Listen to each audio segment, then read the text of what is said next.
Welcome to Wolfmart 360. In this short video tutorial, we will demonstrate how to locate your draft cart after a requisition was returned. Finding your draft cart is the same for all scenarios.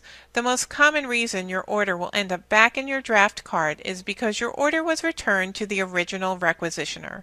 It is important to always remember that the cart is returned to the user that created the cart. In this instance, the order goes back into the end user's draft cart. To resubmit your order, you will need to access your draft cart, complete any necessary changes, and resubmit your cart for approval. The following steps will outline how this can be done. First, log into Wolfmart using your NetID and password. This will bring you to the Wolfmart shopping page. From the left side navigation, select Shop. Select My Carts and Orders and then click View Carts. This will bring you to the cart management screen. You can either select draft carts to open any draft cart or assigned carts.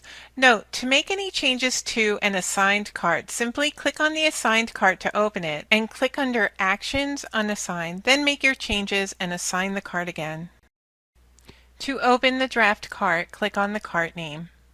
Next, click Proceed to Checkout.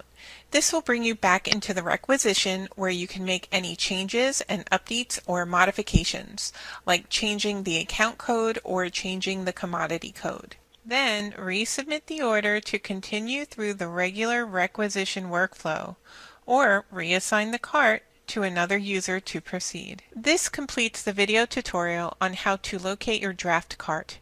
If you have any additional questions or concerns, please feel free to email procurement at wolfmart_help@stonybrook.edu or call the help desk at 631-632-4573. Thank you for tuning in.